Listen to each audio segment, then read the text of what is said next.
Mark, 15 seconds until airtime.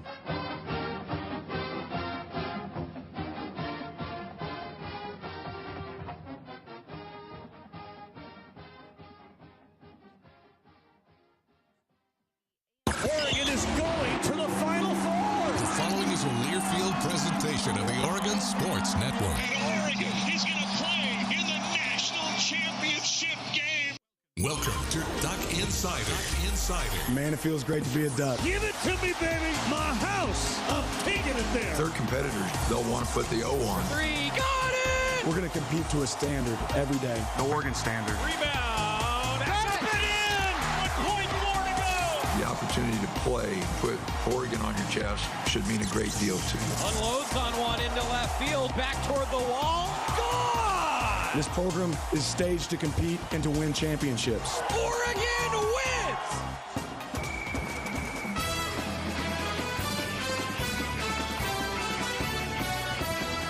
This is Duck Insider on the Oregon Sports Network from Learfield, presented by On Point Community Credit Union. Better banking, local solutions. Live from the Country Financial Studio, let's talk Oregon athletics. It is women's basketball game day. WNIT Super 16 for the Ducks, taking on San Diego. 6 o'clock tip-off, 5:30 pregame with Terry Johns and Bev Smith.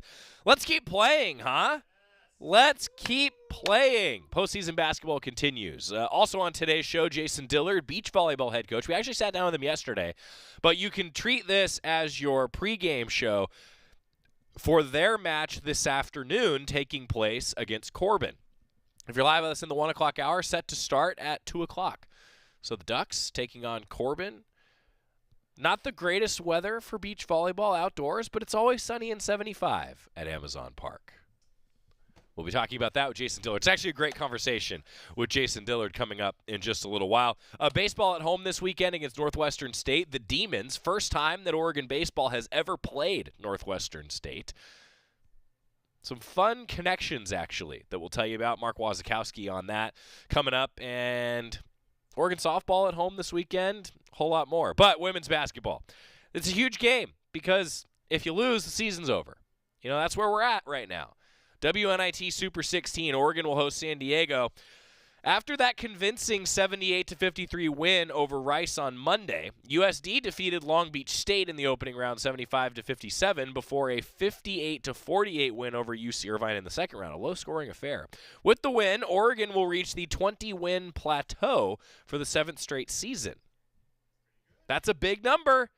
That's a big number. You heard us talk about this yesterday. Oregon football, 10 wins. Men's basketball, 20 wins. Women's basketball, 20 wins. You add volleyball into the mix. Should the women win tonight, Oregon would be just the second university that has those win totals across those sports. That's broad-based excellence. That's what's on the line tonight for the Oregon women. Let's hope that they can get to that 20-win plateau. And not counting the COVID year, Thursday's game will mark the second all-time meeting. Or, excuse me, not counting the COVID year, it would be the 7th straight season that they get to 20 wins. Sorry, I'm getting ahead of myself. Just the second all-time meeting between these two teams and the first since 1993. That was a big year. You know why? I was born that year. Oregon and San Diego have not played since Joey. Long time ago. The Ducks on Monday were really good. Outscored Rice 44-22 in the second half. Cruised to that 78-53 win. India Rogers had 19. Tina Paopao and Grace Van Sluten each added 17. That's when the Ducks are at their best, right? I feel like when those three are scoring at a high clip, you get the outside presence, you get the inside presence. That's when Oregon can really get it going. And Filipina Shea flirted with a triple-double. She had 15 rebounds, 9 points, 8 blocks for Philly Shea. Her 8 blocks were tied for the 10th most in a game in program history and the most since 1999. Impressive for Philly Shea. San Diego, 19-13 this year, 11-7 in the West Coast Conference. They finished the regular season in third place in the WCC standings, but they fell to Pacific in the quarterfinals of that tournament, and they lost bad, 75-57. So the Toreros then beating Long Beach State in the first round, UC Irvine on Monday. They've won 9 of their last 12 games, and they are 7-7 in games away from home. That's kind of normal. Most college basketball teams are much better at home, and if you go 500 on the road, you're probably a pretty good team, actually. Against the Anteaters, USD put together a 54-34 rebounding edge, and I think that's a big key in this game. If the Ducks rebound well, similar to men's basketball, but I think particularly against a San Diego team on the road, you know they're going to get after it rebounding the ball. I think that's a big key with just some of the numbers and looking at the side-by-side of the statistics between these two teams. I think rebounding could be a big key. Ayanna Kalfani was tabbed as the WCC's Co-Defensive Player of the Year, and Kiara Okri was an All-West Coast Conference second-team member. So they've got players at that level that have garnered quite a bit of attention.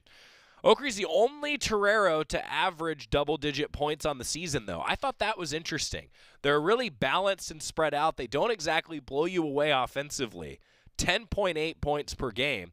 After that, it's Maya Pace at 9.6 and then Kalfani at 9.1. They're not gonna blow you away offensively. So Oregon, if the Ducks can score some points, I'm not sure that San Diego can keep up with them. Second ever meeting between the teams. First since the Ducks defeated the Toreros 74-67 on December 28th, 1993 in San Diego. I was nearly a year old. Love that. 93 in San Diego. This will be the first game between the two teams that's ever been played in Eugene. Oregon played one other squad from the West Coast Conference this season. It was a 90-51 win over Portland, who went on to win the WCC tournament title. Let's see what happens tonight. Terry Johns and Bev Smith will have the call. 5:30 pregame show, also broadcast for free on the Oregon live stream. You get the radio hometown call, and you get the Quack Video production team giving you the live stream. It's a good night for Oregon women's basketball, and I'll be there. I'm looking forward to it. Should be a fun environment. See you at Matthew Knight Arena. We're going to pivot, though, because although we're continue to get you ready for women's basketball, I had just a stellar conversation with Jason Dillard yesterday. The Oregon Beach Volleyball head coach, covering a lot of ground. Think of it as your pregame. And if you're driving around listening in the Eugene area, you swing by Amazon Park, you're going to see the Ducks in action today. Pretty cool. Catching up with Beach Volleyball head coach Jason Dillard. We have the opportunity to talk beach volleyball here today. Jason Dillard is here, head Here we coach. Go. What's going on? Not much, man. First Great of all, to see you. This is great to see you. You look tan, by the way. Oh yeah, no, How'd the sun's that out happen? yesterday. Yeah, that was good. So that's all it takes for you is one day? No, we went to Arizona. SoCal was rough. Hawaii was not rough. The sun was out. The island was beautiful. Competition. We had Texas, Nebraska, us, Cal, Washington. So it was kind of a who's who of the West Coast and Hawaii. So it was a lot of fun. You know, I have a lot of things to cover with you, but let's start first with Jody Sykes. She made the trip with you to Hawaii. She did. What a choice. Yeah, what a choice. She really sacrificed. Yeah. And the last day, I'll tell you quickly, finished play in the morning. And Janice Hare, former assistant coach here, currently at St. Mary's as a head coach there, got us in at the Outrigger Canoe Club. Oh. So we had Billy Lawson. You can look him up, famous waterman. Get us out on an outrigger. We caught 5 waves. We're paddling in. Jody's in second seat, crushing it. Crushing it. And we had the best time. We're yelling, "Go Ducks," as we're going down the wave, and I'm in the first chair getting blasted by water. It was an amazing time. Did you pick to be in the first chair? No, I have very little experience. We used to do outrigger canoeing, as a team building exercise for club volleyball, things like that when I was in SoCal. Communication is key. So I'm calling the switches and, just doing my part and kind of leaning left to make sure we don't flip. And, it was a blast, though. It was a lot of fun. See, these are the things in the student-athlete experience that we don't talk about enough, all right? So they never once pushed you in? No, but well done, team. That's good. So Good the job. waterman is just back there splashing, Yeah. just getting everybody wet. But No, it was an amazing time. It was a great way to kind of end the trip, just getting out there on the water. So Nice. It was a lot of fun. Well, we're talking on a Wednesday. Thursday is home match day, so we're going to talk about that. Review the season for us so far. You're sitting at 4-14, still building the program. Still building the program. Our competition has been really, really, really tough. If you look at our the teams that we played, 11, I think, out of the 18 are in the top 25 of the AVCA pool. Oh, I have a note. You ready for this? Yeah. 18, 1, 17, 12, 16, 14, 9, 11, all at the time of you playing them. Yeah, no, I mean, we faced some really tough competition. I mean, we purposely do that at the opening of the year. We go to Arizona, we play Arizona State. Yeah. We had Pac-12 South the following weekend. We go to Hawaii. We play kind of the who's who of beach volleyball. So it's been a tough schedule. This is the first year that we're operating with beach-only athletes. Yeah. We don't have any indoor component, so there's been some growing pains as far as wins, losses, but I'm super proud of the way that our team has handled it. We're growing. We're going through the process. We're trying to get better every week. And we've had some really good successes, like the twos with LNB have been unreal. They went 4-0 this past weekend. Yeah. Have won against a lot of great teams out there, and we've had some 2-3 losses too that could have gone either way. We had a couple losses in 3 sets. So I mean we're out there competing against the best, and we're doing a pretty good job of it. And we're at the halfway point now, and hopefully we can turn the page and look towards the second half, find a couple more W's. You brought up the close competition. So I was thinking about this, like in basketball, the age-old thing is how many games are decided by less than 5 points, right? Like 2 possessions. In beach volleyball, it's the 2-3-3-2, right? Yep. Similar to tennis. Yep. Well, okay, another note for you. Boise State, 2-3. Yep. Number 17, Arizona, 2-3. Nebraska, 2-3. San Jose State, 2-3. You flip those, suddenly – yeah, no, the record looks a lot different. Yeah, for sure. I think in those instances, I mean, we're out there fighting. We get to that third set. We talk about getting 1-2% better every day in practice, right? And so, hopefully we get to the second half of the season, we do get those 1 or 2 percentage points better, which equals 2 or 3 points maybe. We get on the other side of one of those, 2 of those, and kind of flip that 2-3 to 3-2 in our favor. Right. Corbin, Thursday, 2:00. Yep. Amazon Park. Tell us about the home facility. So we're at Amazon Park. It's our Women in Flight match. It looks like it might be a little wet. So it's always sunny and 75. It never rains at Amazon Park. Also, Thank you. Too. Yeah, there it is.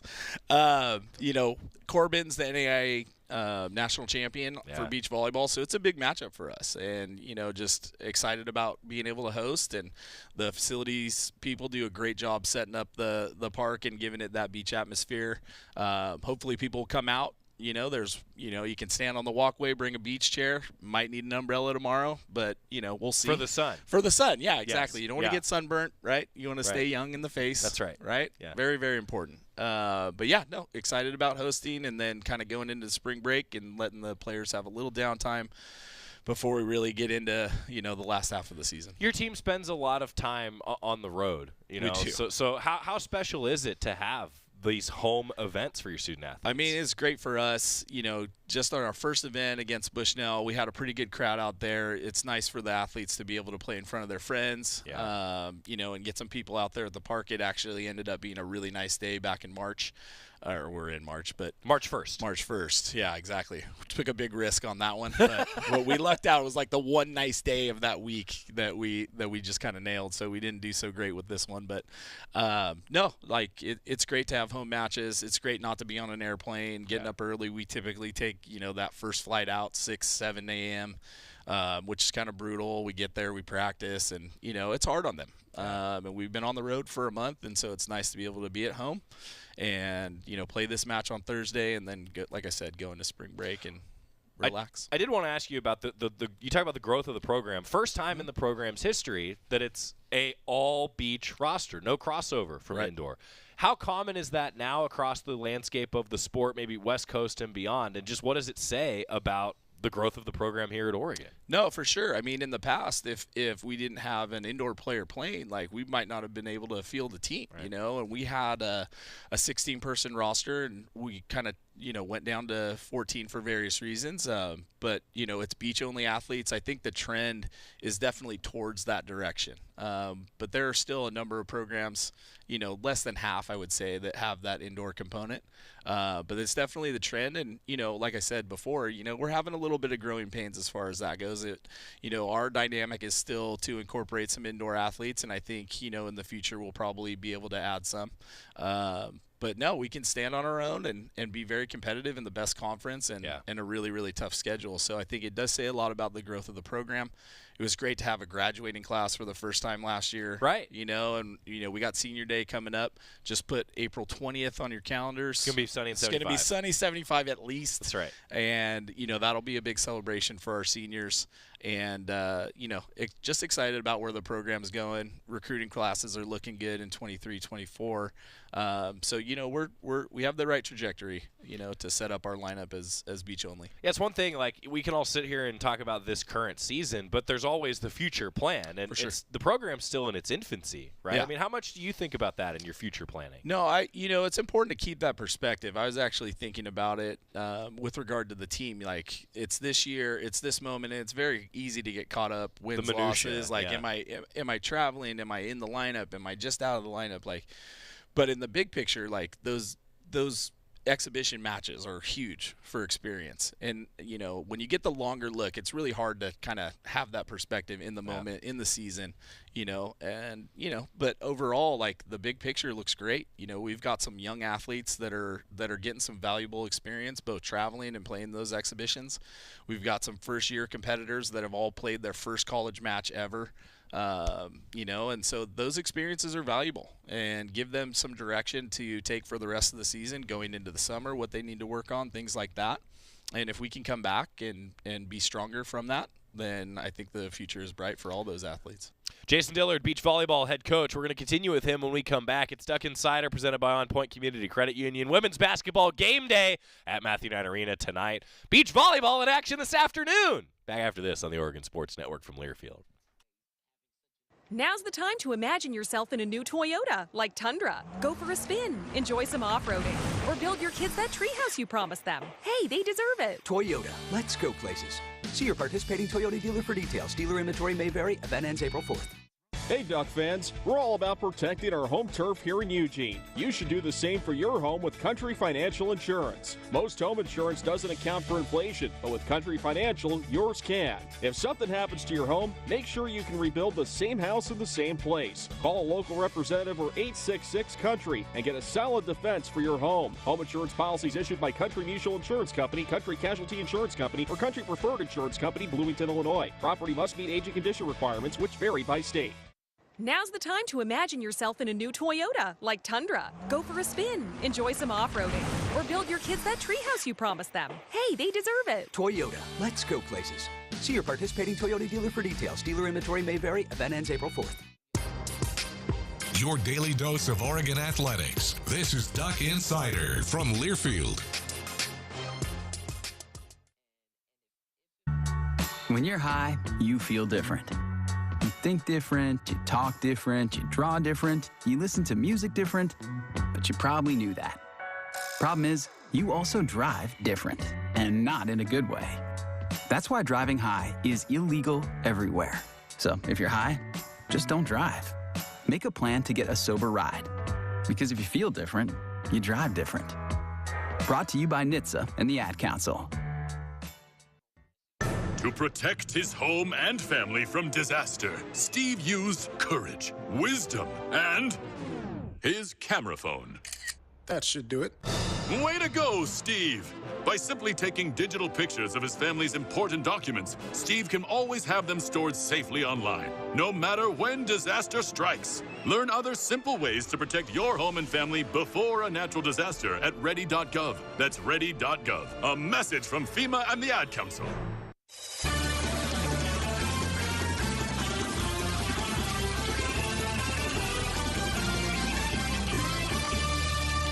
Back on Duck Insider, presented by On Point Community Credit Union. Joey Mack in the Country Financial Studio. Your Toyota Women's Sports Schedule Spotlight. Tonight, women's basketball, 6 o'clock, WNIT Super 16. Terry Johns, Bev Smith, 5:30 pregame show.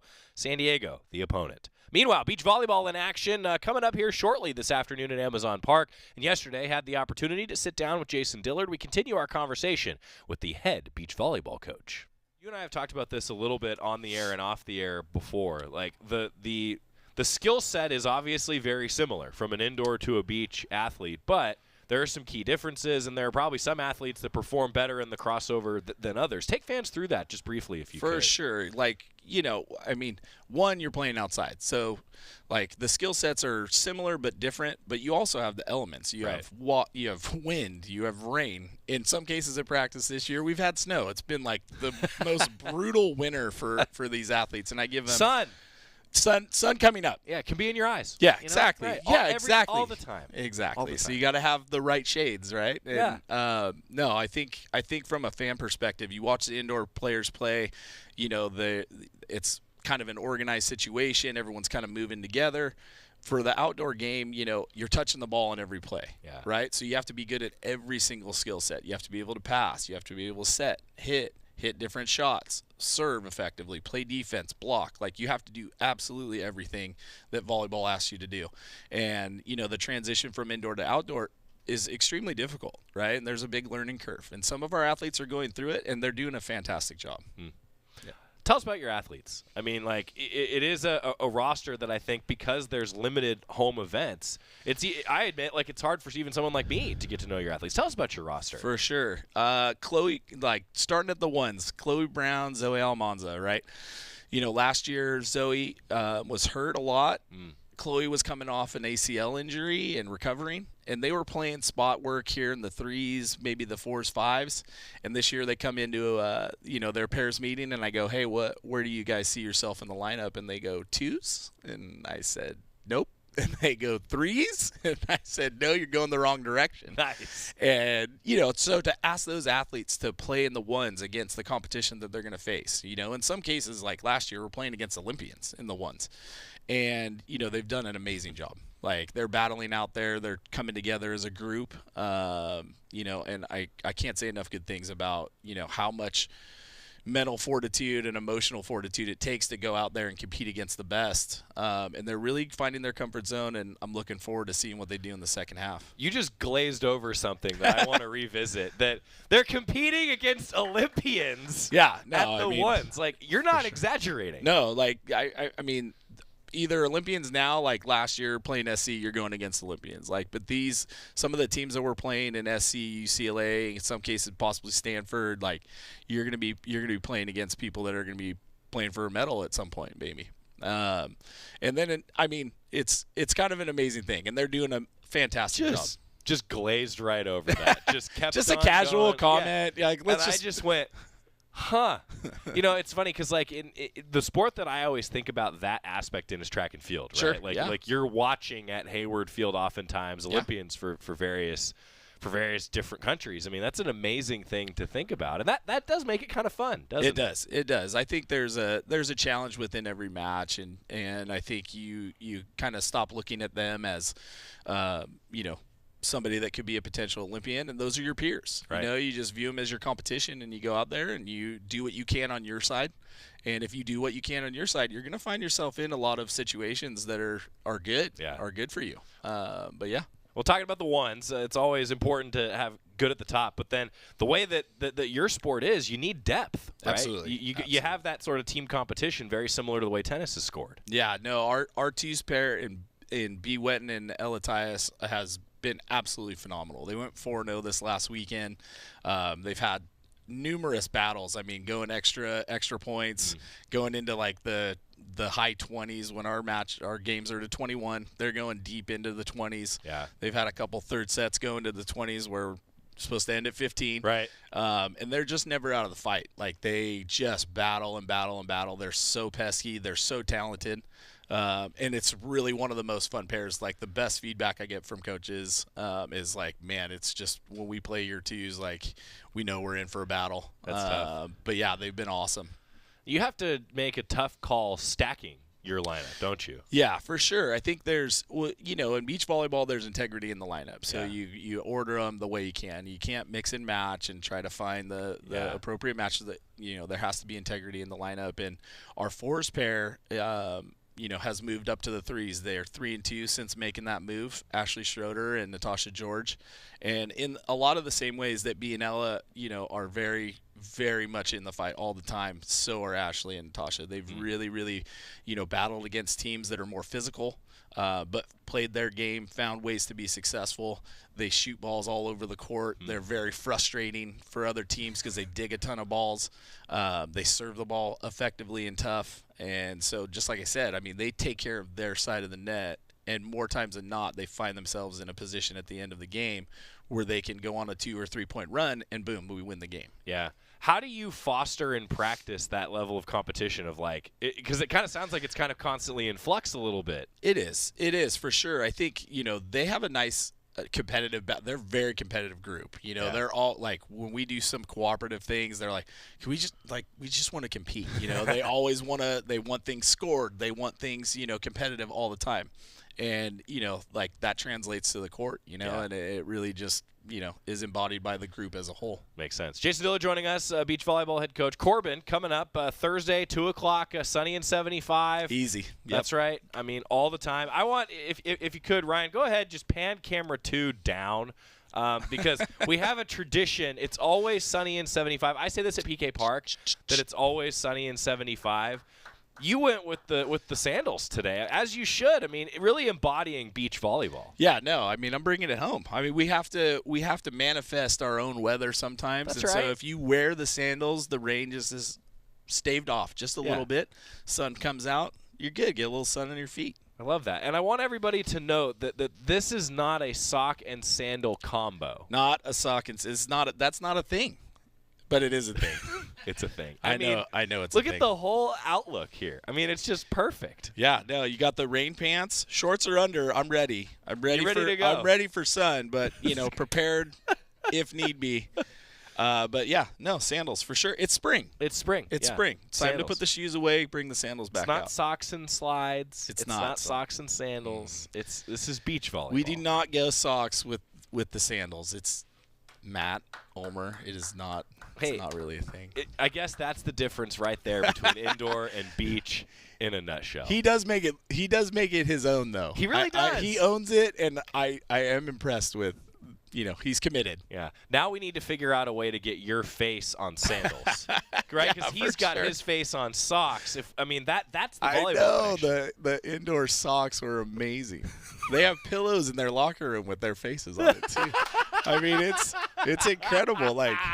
They just want to keep reminding the players who, every time they sit on the couch, every time they put socks on, here we are.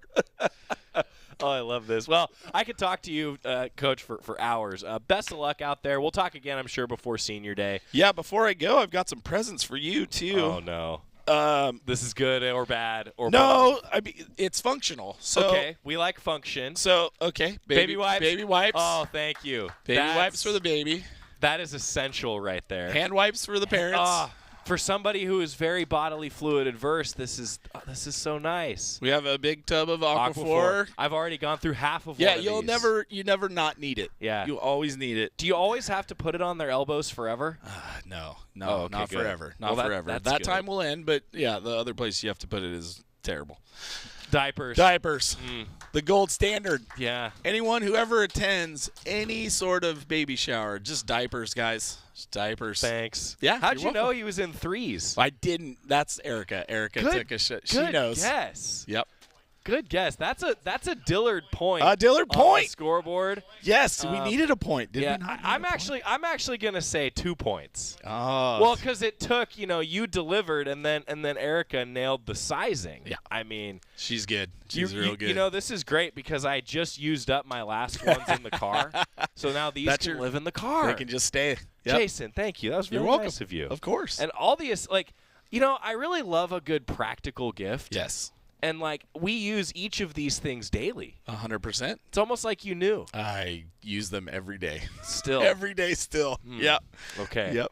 I want everybody to be clear that Jason has children of his own. The diapers are, of course, for the children. Yes. Yes. That is true. That is true. Just to be clear. Yeah, just being really clear. What else? Thank you again. This is really nice. Absolutely. What else should fans know? What do we miss about your squad? Nothing, man. We're just super excited. If they can come out on Thursday, great. If not, April 20th, be there. 75 and sunny, guaranteed on April 20th, Senior Day. Love it. Yeah, just hope fans can come out and see what we're doing. Thanks, Coach. Thank you, brother. Best of luck. Thank you. That was awesome catching up with Jason Dillard. He delivered the full essentials that you need as a new dad. I really do appreciate that. And it's up to Ulmer 8, Dillard 7 on the latest scoreboard. No word yet from Matt Ulmer on his response to us giving 2 points in one setting to the Dillards, but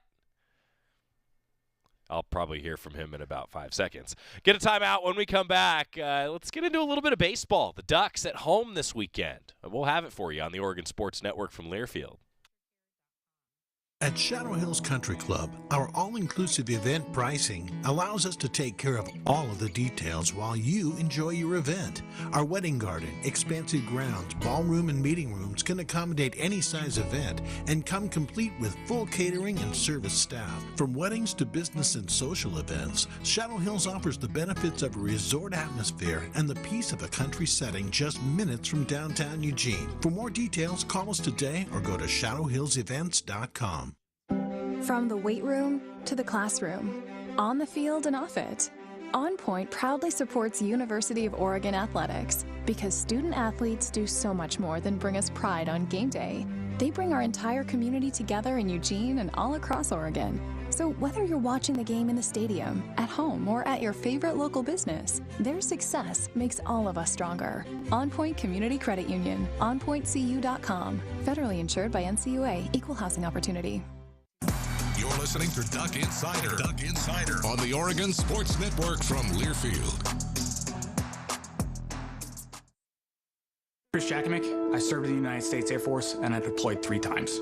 Being a veteran, it's interwoven into your DNA. It is really the absence of the connection and the purpose that can really drive a lot of veterans to some negative thoughts. For those who are in a suicidal crisis, the window of time to save somebody's life is very short. Our duty is to protect ourselves and protect our families. And one way you can do that is store your weapons safely. Store all your guns securely. Help stop suicide. Brought to you by End Family Fire and the Ad Council.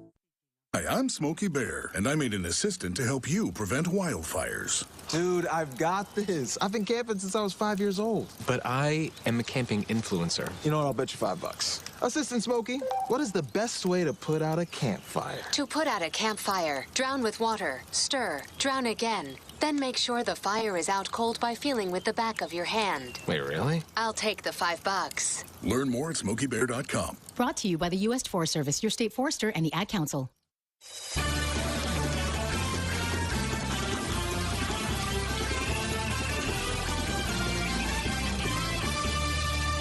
Back inside the Country Financial Studio, Duck Insider is presented by On Point Community Credit Union. Women's basketball game day, Terry Johns and Bev Smith, 5:30 pregame tonight, 6 o'clock for the tip-off at Matthew Knight Arena, the Super 16 of the WNIT, Oregon, San Diego. Second ever meeting between those two teams. Meanwhile, Oregon baseball is welcoming a team to Eugene that has never been here before. Northwestern State making the trip, the Demons. Ducks hosting them for a 4-game set that begins on Friday, coming off a nice series win against Washington State. Ducks did not play well Friday, lost 7-1. Bounced back, won in a big way on Saturday, and then got down by 7 runs to the Cougs and came back and won the series on Sunday. Maybe a little momentum for the Ducks here during finals week. I think they're looking forward to a 4 o'clock first pitch on Friday, doubleheader starting at noon on Saturday, and then the series finale, Game 4, between the Ducks and the Demons on Sunday at noon. Mark Wazikowski talking with the media this week. It's always brought to you by the Willamette Valley Cancer Institute and Research Center. Fight like a duck with exceptional cancer care close to home. What Waz think of the weekend, and what's he thinking about this week? It was a great series win to start with. I was really excited to get on the road with the team. You know, we lost that opportunity due to weather earlier with the Santa Barbara series being here, and you just forget how important it is to come together as a team and what road trips do for you. And there were some things that happened on the road trip that really helped our ball club. And so from a cultural standpoint, it was exciting to get on the road and have the results we had. You just mean the battle you guys showed and mounting a couple comebacks that way? Yeah, that was, you know, the result of probably some of the things that happened behind the scenes and stuff, which is great. But to see the bats catch fire and some of the other good things that happened, I mean, it was a really good trip. One of those other good things was Matt Dallas. He wins Pac-12 Pitcher of the Week. Just your thoughts on his performance specifically on Sunday and how that kept you guys in the game. Well, made a Sports Center play too, on a ball that was hit back at him. Just a tremendous leader. Had a good week overall. He won 2 games. We won 2 games. And so for him to win the Pac-12 Pitcher of the Week last week, that's huge. It's huge for our young guys too, to be able to see an older guy lead the way he's been leading, and pounding the strike zone and doing it with his, commitment. I guess it's not just on the field. I mean, his commitment off the field towards improving his game and leading has been tremendous, and I'm happy he was rewarded. I think you've seen more like that go to somebody who had like one great start, something like that. To see a guy recognized for a contribution like that, I think is a little more rare. Does that make it more special maybe, and just nice to see him get that acknowledgement? Probably harder for a reliever to get it. Just overall, the number of innings pitched and stuff like that usually comes into a factor. And still yet, I believe me, I would love to see a starter get that award this year too. That would be fun. And so let's knock on wood, have that happen here soon. Who makes that decision? Is it, do you guys send in nominees, or who looks and finds those guys? We send in nominees internally, and so our best pitcher and our best position player will nominate every week. And we've had a couple of kids nominated, week by week. And this is, I think, the first time that we've had a pitcher win that this year. What did you see from Carter Garrotti this weekend, getting 3 starts and hitting his first home run? Intensity. Didn't back down. I thought he played good. I didn't think he played great, as good as I know he'll be. I thought he swung the bat with intent, and I don't think he probably would tell you that he hit great or played defense great, but I tell you what he did do was he brought energy, and he brought a conviction with him that was just tremendous, and people fed off of it, even though he's young and he's a freshman. His competitiveness is unique, and reminds me of a shortstop I had at Arizona, Alex Mejia, and the two of them are very, very similar when it comes to things, and if Carter can learn some of the things that Alex learned in his career, he could be a really tremendous shortstop, and he has that potential for sure. Garrotti at shortstop and Grant at second base. Just what does that do for your infield defense? Is that time will tell. The idea is for it to settle down. You've got 10 freshman pitchers, and what you need is outs to be outs. Those are things that we can control, hopefully, by just personnel moves. And so that's the intent of that move. With those lineup changes, Owen Diodati didn't get an at-bat this weekend. Was that a tough decision to kind of leave him out? I know obviously you struggled. Well, I mean, it's always a tough decision when you aren't playing somebody, but they pretty much, he hasn't gotten off to the start that he's wanted. He's had a lot of opportunities, and at this point in time, we're in the Pac-12 play now. It's no longer let's experiment. It's let's settle in on things that we need to settle in on. I wouldn't write him off, that's for sure. I wouldn't write anybody off. But at the same point in time, there is a production level that needs to occur and an expectation. Stepping back from conference play this weekend, what are priorities? What do you want to see from your club? What are the big things to get out of this weekend? Compete, win, have the priority on the team, not individual. And that's an interesting concept when you got one individual who's chasing a record and an individual record. And so how do you balance that, coach, kind of stuff. But it's not about the individual. It's about the team. It's a team game. We don't play golf. And I don't know, maybe golf's a team game too, but in some aspects, but it's more individualistic, I guess. And, for me, it's strictly about the team. I thought the team came together this weekend. I thought they cared more about maybe somebody else on the ball club and how can I improve somebody else's day and not just mine. And for me, I think those are the things that we're going to be looking for this weekend to improve upon and continue to improve like we did this last weekend. So hearing from you that as Tanner's setting records, you're going to be happy for him, but the big picture is team goals, team priorities, things like that. Absolutely. Yeah. Just to segue on that, though, what does make him special? What you've seen since you've been here, what has enabled him to do that? The different characteristics at the plate, especially at the plate. You're talking about Tanner? Tanner, yeah. Well, I mean, first and foremost, in order to get a lot of hits, you got to be in the lineup a lot. and so he's been in the lineup a lot for his career. And so the credit to him to be able to earn a spot and produce at a level where he stays in the lineup. No coach wants to, or has a contract, at least we certainly don't have a contract with people that we have to play somebody or whatever. We're going to play people that are going to help us win ball games. And I think Tanner, with what he's done here in his career, has been a guy that's been productive and consistent enough to maintain himself in the lineup the entire time. His work ethic is tremendous. During this off season, he's committed himself to the weight room at a level that he never has. And those are some intangibles that clearly help when it comes to having a young ball club and having an older guy walking around the weight room. And if the lift is an hour-long lift, he's not a guy that's leaving after 45 minutes. He's probably a guy that's trying to find another weight to lift an hour and 15 or an hour and 30 in to be able to develop his game. And he's turned into that kind of guy and that kind of leader. You consider him a contact hitter, or he does have power too. But I mean, how would you describe him? Is there any player, like you mentioned, the Arizona player, that he reminds you of, that Tanner reminds you of?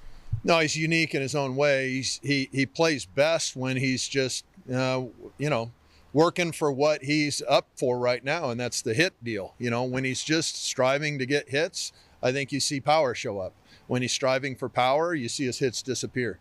And so for him, his key to success is just, having a relaxed body, letting his hands work to where he can be more hitterish than a guy that's a slug machine and let's drive the ball out of the park kind of guy. Even though he's got the power to do it, that's not where he works his best. Mark Wasikowski with a lot of good information there. Tanner Smith, man, the record book is being rewritten by him. It's going to continue to do that. There's a bunch of, let's just put it this way. There's a bunch of things that are highlighted on my notes sheet heading into the weekend, and it's a lot of like Tanner Smith needs X to break Y. There might be some more records that fall this weekend. It's just going to keep happening with Tanner Smith. It's pretty cool to follow right now, rewriting the record book. Quick time out. When we come back, more from Mark Wasikowski, previewing Oregon baseball at home this weekend on the Oregon Sports Network from Learfield. Now's the time to imagine yourself in a new Toyota, like Tundra. Go for a spin, enjoy some off-roading, or build your kids that treehouse you promised them. Hey, they deserve it. Toyota, let's go places. See your participating Toyota dealer for details. Dealer inventory may vary. Event ends April 4th. From the weight room to the classroom, on the field and off it, On Point proudly supports University of Oregon athletics because student athletes do so much more than bring us pride on game day. They bring our entire community together in Eugene and all across Oregon. So whether you're watching the game in the stadium, at home, or at your favorite local business, their success makes all of us stronger. On Point Community Credit Union, onpointcu.com. Federally insured by NCUA, Equal Housing Opportunity. Now's the time to imagine yourself in a new Toyota, like Tundra. Go for a spin, enjoy some off-roading, or build your kids that treehouse you promised them. Hey, they deserve it. Toyota, let's go places. See your participating Toyota dealer for details. Dealer inventory may vary. Event ends April 4th. This is Duck Insider, presented by On Point Community Credit Union on the Oregon Sports Network from Learfield. It's time for today's STEM tip. Okay, you know recycling is important. No one wants plastic in the ocean. Here's a cool way to repurpose a plastic bottle. Build an awesome terrarium. Cut a large plastic bottle in half and fill the base with sand, pebbles, potting soil, and your favorite plant. I chose an African violet. Put the top of the bottle over your base and place it in the sun. Your plant will grow sealed in its own ecosystem. Fun, right? Learn more at She Can STEM. A message from the Ad Council. This is your captain. We are going to be experiencing some slight turbulence. Please fasten your... Oh, hold on. Just got a video of my cat. Imagine the pilot of an airplane was as confident as you are texting and driving. Seems kind of crazy when you put it like that. Visit StopTextsStopWrecks.org. A message brought to you by the National Highway Traffic Safety Administration, Project Yellow Light, and the Ad Council.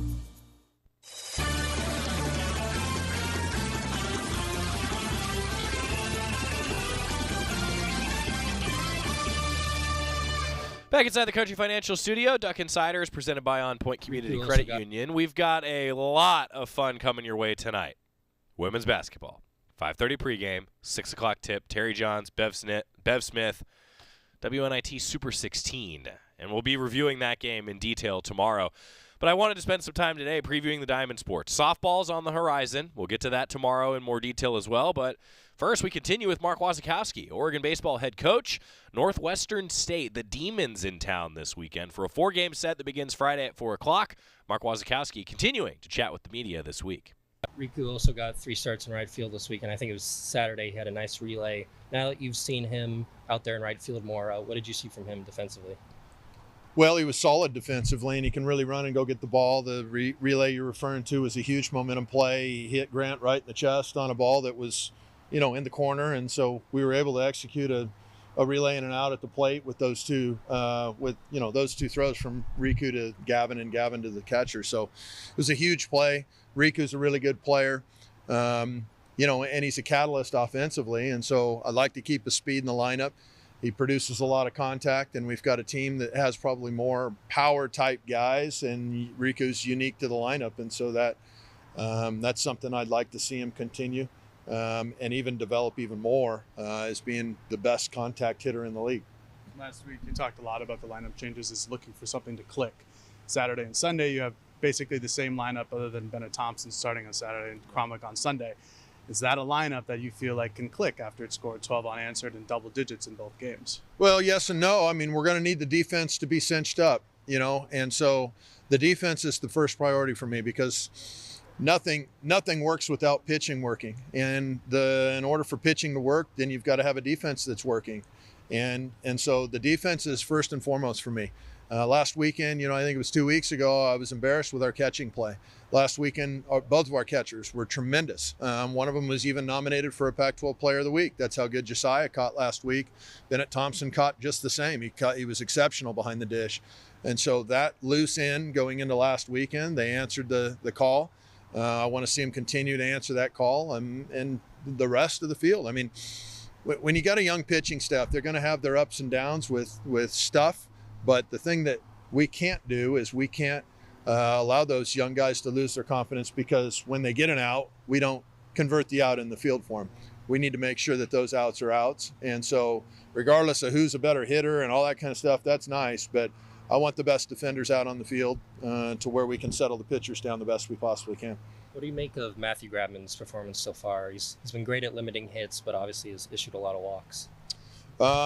Well, I mean, he's a freshman, and he's got a tremendous arm, and he's learning how to do it. The thing that I was most impressed with last weekend was he just got after guys. He came in a really tough spot. We didn't get a good start, and Matthew came in, and he had the determination and the fire that you were looking for that maybe Matt Dallas and some of the other guys that have been really good at that through the years have done.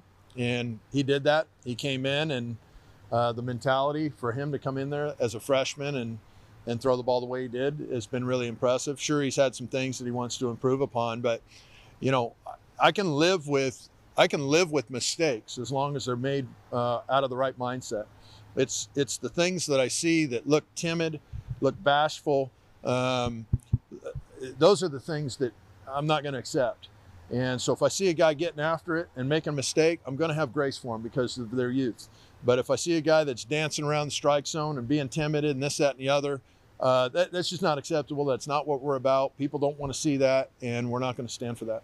Did you see some timidness this weekend then from your starters? Because again, this is another weekend where there's a lot of walks, a lot of free passes. Just was that an issue? Do you thought the timidness of them or no? Yes and no. For me, when you give up hits, that's one thing, and I'd actually encourage them to give up more hits. That's something that I think our opponent's batting average against right now against us is very, very good. For the Ducks, I mean, shoot, when you got an opponent's batting average less than 200 or less than 220 for opposing teams, shoot, throw the ball over the plate and let's go. Well, they're trying to throw the ball over the plate, and the guys that are just dancing around the zone and a little bit bashful about really filling up the zone and maybe even giving up more hits. I could care less about that. But the things when you see a guy dance around the zone and not throwing the ball over the plate because he's pitching timid, that's not going to be accepted. And how about Jackson Pace specifically? Because his first 2 starts were so good, but then he's really struggled in the last 2.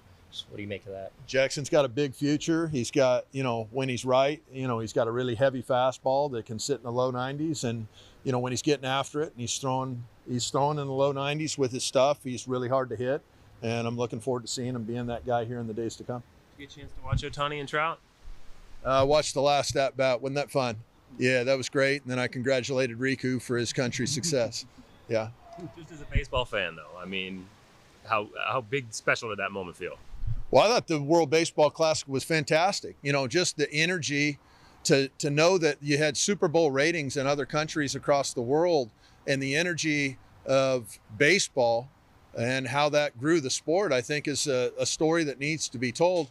And I would hope that American fans, even though it was played on American soil, and I think American fans supported it, the largest influence and pride came from other countries in the game. And we're feeling that with Riku and Sabine Ceballos and a couple of the Canadians with their passion and love for the game. It's infectious.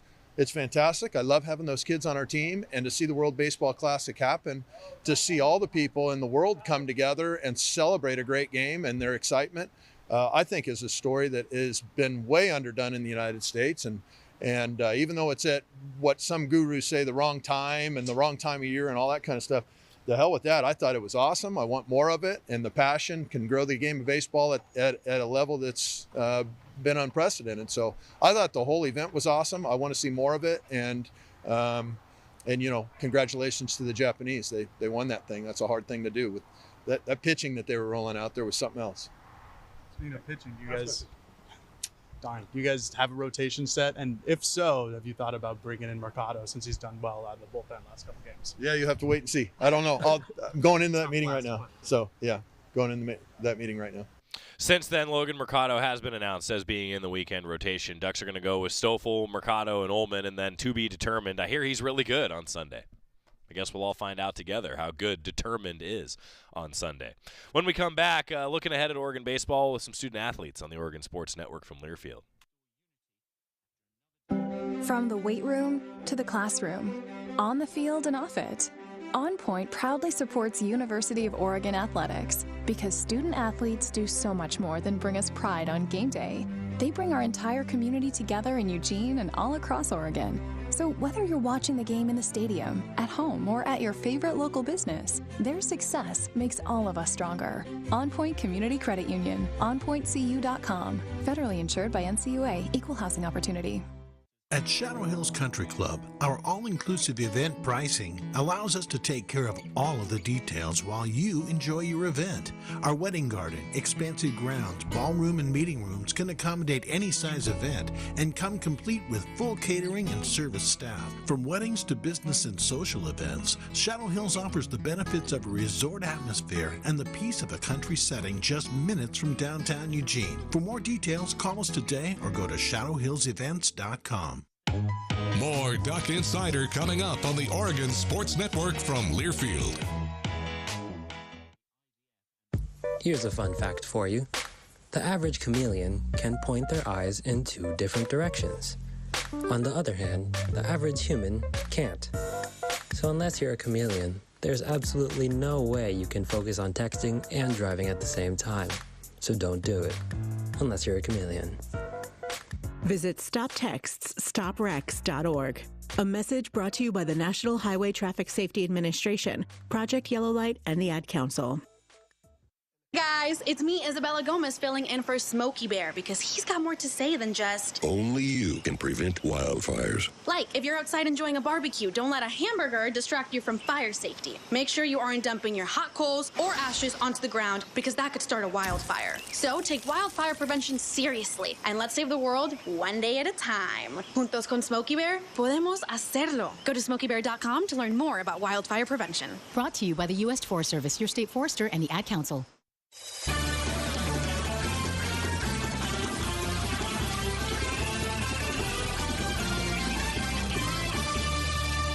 Welcome back to Duck Insider, presented by On Point Community Credit Union. Joey Mack in the Country Financial Studio. Oregon softball and baseball both at home this weekend. A lot of other events going on around Oregon athletics we'll tell you about tomorrow. The pitching staff for the Ducks, I think it's been deep, but they haven't had anybody emerge as elite in the rotation. Now, a guy like Grayson Grinsell, though, has given the Ducks some really valuable innings early in his Oregon career.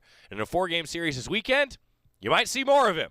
Grayson Grinsell talked with the media this week before the Ducks are at home after that Washington State series win in Pullman. You certainly had a lot of strikeouts this year, a couple of walks here and there. Just your relationship with Angier and how you guys have been trying to fix some of those free pass issues. Yeah, it really just comes down to execution. I mean, that's really what we've been focused on, is having the right mindset, going out there and executing the pitches that Coach Andrew calls.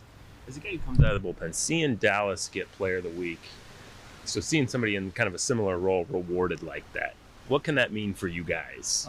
Really, for our pitching staff as a whole, it really gives us that boost of confidence that it doesn't matter what your role is. If you execute the pitches Coach Andrew calls, and if your defense plays well behind you, I mean, anything's possible. What's it like being one of the first bullpen guys out there as a true freshman, just coming in this year, maybe not having certain expectations, but then being immediately thrown in the fire? It shows the trust and confidence Coach Andrew has in us as pitchers, and it kind of eases our minds and lets us go out there and do what we know how to do. A lot of freshman pitchers on this team. How do you guys just kind of feed off each other and maybe support each other when one of you might have a rough outing? We all know we're young. We all know struggles are a part of the game, but we all just tell each other like we're here for a reason. We just do what we know how to do and have our faith in Coach Andrew and the rest of the coaches, and we'll be fine. Who are some of the older guys that you might look to in case you do have a struggle, and just asking them about their experiences in the past? Jay Stoffel's a big one, Logan Mercado, Matt Dallas, Josh Malaris. All the older guys, really, they'll have a bit of knowledge in one way or another that can help one guy or another in any way. What's the biggest piece of advice that you've gotten, or at least the most memorable one? I'd say Malaris. We know he said, we're young, so what? We have to mature, kind of just get our feet wet, just dive head first into the fire, and really just have fun out there and do what we know how to do. Is there a pitcher that you try to emulate with your windup, or is that just kind of all natural? No, it's really just natural. Talking with Coach Andrew, kind of seeing what works, what doesn't. Your pitch mix, just since it's the first time, I just want to double check on what it is that you throw. I think you got three pitches, right? Fastball, changeup, slider. What do you think is your best as of right now? Fastball. Yeah. You earlier this year, you got out of a huge bases loaded jam with a strikeout swinging. Just that type of emotion. What was it from that just made it such a special moment for you? I guess it was really kind of the competitiveness in me. I struggled, I think I walked two guys and gave up a hit, and really just saying, all right, what am I going to do here? Am I either going to bear down and have faith in the guys behind me, or am I going to walk this guy and who knows what happens? But really just, putting the faith in the guys behind me and throwing the pitch over the plate and having trust in Coach Andrew and the guys behind me. Grayson Grinsell, really good stuff with an articulate freshman pitcher who has been critical for the Ducks here, and I think going to be critical this weekend. Might see him a couple times depending on how the series goes. A 4-game set that starts at 4 o'clock on Friday. Off the call. Looking forward to it. I'm back with baseball full time. Wish I was doing basketball another couple weeks, but baseball's nice. Sunny and 75 at PK Park all the time. See you tomorrow, everybody. Adopt US Kids presents What to Expect When You're Expecting a Teenager. Learning the lingo. GOAT, G-O-A-T, acronym, stands for Greatest of All Time. As in,